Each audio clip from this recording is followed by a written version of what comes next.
Hello, good afternoon, my friends, amigos, todos. L'ultimo little story today. It was my birthday, and this story is called Skating. It was my birthday, and I was 10 at last. 10 sounded real big, and so much more than 9. Suddenly, my brother of just 6 was so insignificant. Therefore, I was a bit miffed when Granddad took us both to the little lake not too far away. The ice was thick and safe enough to go skating.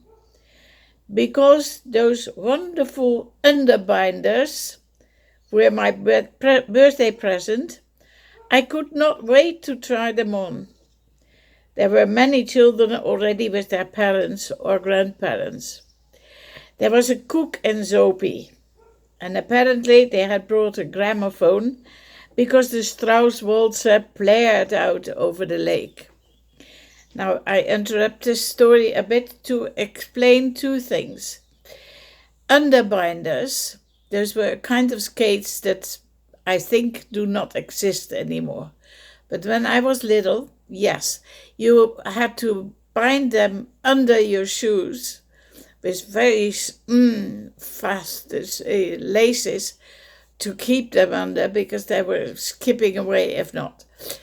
Rather complicated and not too safe skates, but well, that was it those days. I was happy with them. And then Cook and Zopie. Cook and Zopie is also something that doesn't exist anymore, which is a pain. Very sad to say that I haven't seen them anymore. But Cook and Zopies were, they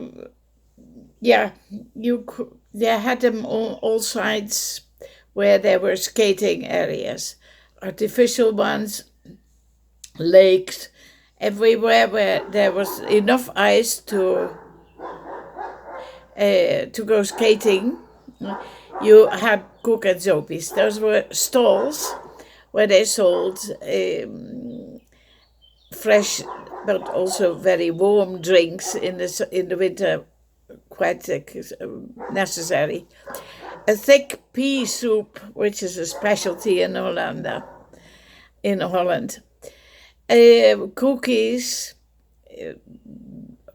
syrup, all kinds of nice and warm things and good things to have snacks. Cook and Zopies.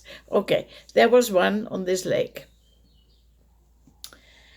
Opa, my grandfather, helped me to lace the skates under my shoes. Those must be fastened very tight. If not, I could lose them and fall. Then I stood up and fell. My bum did hurt for a few days. But nobody should know. After all, I was 10. A boy I knew from school came fluently skating towards me and helped me up. Oh, such disgrace. A boy, and I knew that he was 12. On top of all that, there stood my granddad and little brother laughing on the side. Red-faced, determined, and with a sore bum, I wobbled away. The rest of the afternoon I tried and fell, but in the end I managed to zigzag a bit on the lake, and once more I made it from one side to the other without falling, and in a reasonable tempo.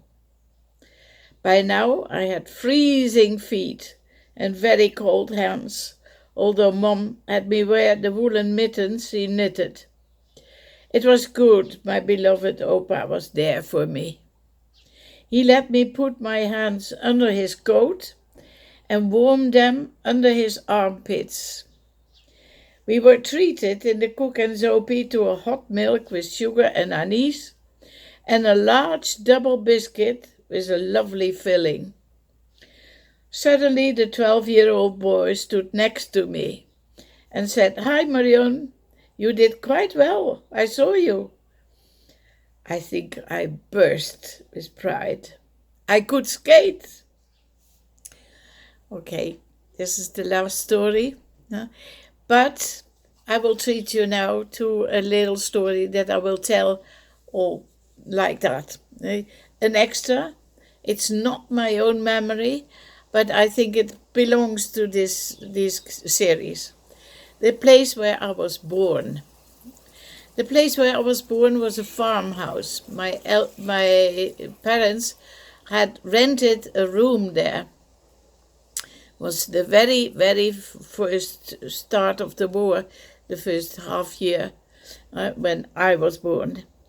But there was already no heating, and it was winter. I'm born in February. So what did they do? They found the warmest place in the whole house, farmhouse. Was not the rented room. It was the stable where the cows were. And really, in the cow stable, I was born. Of course, they have sterilized and cleaned a place there, but the cows made the stable a nice place and the best possible in that moment. So I'm a really cowgirl, born in a stable. Okay, that's just a little extra I'm telling you. It's not written anywhere. And just to present myself once again in the end. I'm 80 now, sitting in the sun in Mallorca, which is quite different. Okay, hope you enjoyed this. See you next time with some poems. I'm going to read poems next. Thank you for following me. Hope you liked it. Do give a like if you want to. And see you again.